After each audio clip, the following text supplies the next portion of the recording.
નમસ્કાર દર્શક મિત્રો, આપ જોઈ રહ્યા છો ગુજરાત ન્યૂઝ 86। અવનવા સમાચાર મેળવવા માટે આપ અમારી ચેનલને લાઈક કરો, શેર કરો અને સબસ્ક્રાઇબ કરો। આણંદ જિલ્લાના ઓર શહેરમાં શાસ્ત્રી ચોકમાં આવેલ કબીર સાહેબના મંદિરે 22 જૂનના દિવસે તેમની જન્મ જયંતિ ઉજવવામાં આવી। આ પ્રસંગે ભજન, કીર્તન, પૂજા પાઠ, ધ્વજારોહણ, મહાપ્રસાદીનું આયોજન કરવામાં આવ્યું હતું। કબીરદાસ ભારતના ભક્તિ કાવ્ય પરંપરાના મહાન કવિઓમાંના એક હતા।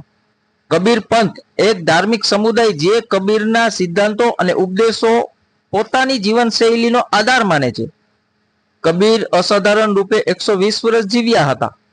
કબીર સાહેબ હિન્દુઓની દ્રષ્ટિએ શ્રેષ્ઠ વૈષ્ણવ, મુસલમાનોની દ્રષ્ટિએ પીર, શીખોની દ્રષ્ટિએ ભગત, કબીર પંથીઓની દ્રષ્ટિએ સદ્ગુરુનો અવતાર કહેવાય છે। કાશીમાં કબીર ચોરા તરીકે ઓળખાતો એક મહોલ્લો છે। ત્યાં નિરુતલ્લા નામે એક જગા પણ છે। આજથી લગભગ 550 વર્ષ પહેલા અહીં નીરુ નામે એક મુસલમાન વણકર રહેતો હતો। એકવાર નીરુ એની પત્ની નીમાને લઈને બહાર ગામથી ઘેર આવતો હતો। ત્યાં એને કાશી નજીક ફૂલના ઢગલામાં ફૂલમાંથી પ્રગટ થયું હોય એવું એક તરત જ જન્મેલું બાળક મળ્યું। પતિ પત્નીએ બાળકને પોતાને ઘેર લઈ ગયા। તેમણે એનું નામ પાડ્યું કબીર। વિક્રમ સંવત 1455ના જેઠ માસની પૂનમે સોમવારે વટ સાવિત્રીના દિવસે એમનો જન્મ થયાનું કહેવાય છે। આજે પૂનમના દિવસે કબીર મંદિરે હર્ષ ઉલ્લાસપૂર્વક કબીર જયંતિની ભવ્ય ઉજવણી કરવામાં આવી। ધન્યવાદ। અહેવાલ દિલીપભાઈ એસ પટેલ, ઓર આણંદ।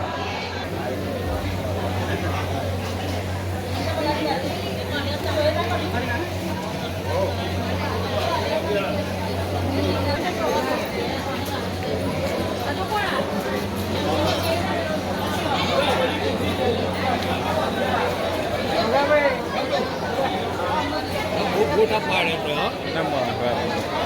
મારા આવા છે ને મારો દિવ્ય ભાસ્કર માલ તો ડેવલપ લઈ લીધી હવે ડેવલપ લઈ લે તો ડેવલપ લેવાનો